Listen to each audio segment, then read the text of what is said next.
Hi, I'm Darlene and welcome back to my channel, Super at 60. I'm awfully happy to be back with you guys today.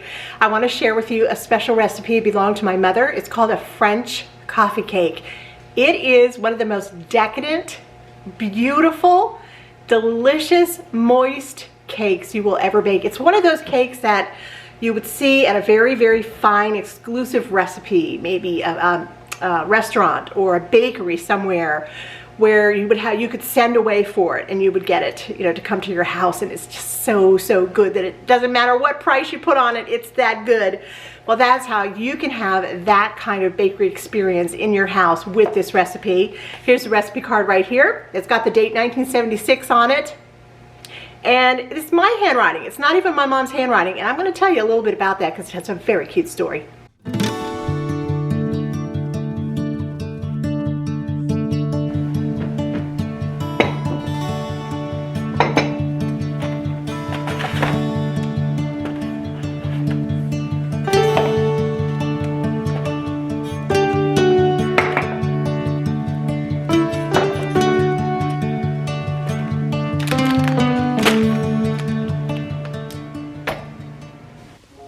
There's such a great story that goes along with this delicious pound cake. One day I came home from school. This was back in, kind of before I was starting even high school. And my mom had baked this, and it smelled so good, and it tasted so wonderful. And immediately I asked her, "What's the name of this cake, Mom?" And she called it a French coffee cake, and I thought it was just incredible. Well, it so happened at that time I was in a French class, and I was struggling so bad. The last test I had brought home was a D, and I was going down further from there. It was bad. So I thought, a French coffee cake? French coffee cake. And I got the idea that if I baked one and brought it into class, I'd share it with everybody, and maybe that would help bring my grade up. I don't know. Hey, I was only like in 9th grade, so I thought maybe it would work. So I asked my mom if I could bake it and take it into French class, and she thought that was a great idea. So I did it, and do you know what? My grade went up. It really did. I ended up not failing the French class and actually becoming friends with the French teacher. He thought that cake was just great. Well, that does not end the story, because when I got to college, I was a music major and a voice major, and I needed to take, guess what? Languages. Well, French was done. It was a done deal. I needed Italian. And so I thought, okay, well, I tried the Italian class, and the same darn thing happened again. I was struggling with the language. I just couldn't get it for some reason. And I thought, French coffee cake? Why don't we call it an Italian coffee cake? And I was only like an hour and a half away from school, so I drove home one weekend. I made that darn pound cake again, and I called it an Italian coffee cake. I brought it into class, and the same thing happened again. I ended up not failing the class. Actually, I ended up with an A in that one. So yeah, and again, making good friends with that teacher, and it's a good thing. So, believe it or not, it happened a third time. My next year, I needed yet one more language, and I needed German. And I thought, oh, good grief, French was ridiculous. Italian was hard, but German? I mean, that's just crazy. And sure enough, the same thing happened. I struggled, and I struggled once again. So I went home another weekend, and I made this pound cake for the third time, and I called it a German pound cake.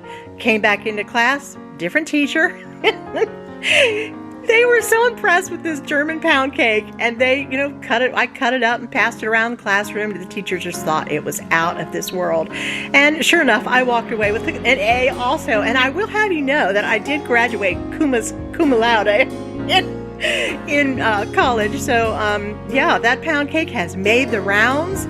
And if you need to impress someone, or if you have a child or grandchild who is struggling in a language school, in school somewhere, I'll tell you what, try this incredible pound cake, and maybe you too will have the same success I had.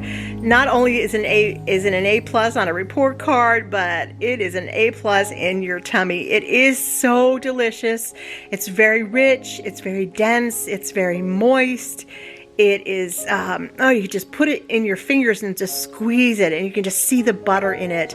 Yeah, there's 3 sticks of butter in here, and lots of sour cream, and you saw there's 5 eggs in here. All good things. Absolutely delicious. Here I'm just putting in the filling, which is just some cinnamon sugar and a little bit of those little tiny, I like using those itty bitty tiny semi-chocolate chips. They're very, very good. If you want to use the baker's chocolate and just grate it up a little bit, you need about 1/4 cup and just use that in place. It is still so, so delicious.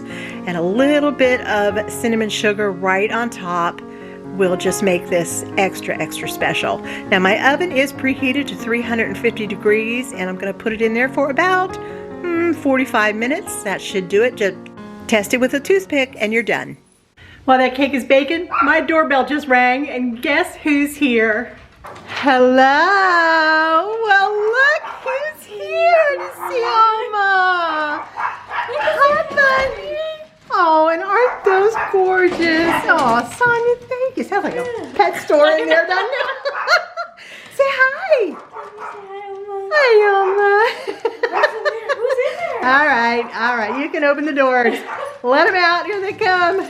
Oh, there's Brownie and little Nala. Oh my goodness, they've had so much fun.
Well, thank you so much for joining me. We were awfully glad that you were here to join us today. I hope you'll enjoy this delicious French coffee cake.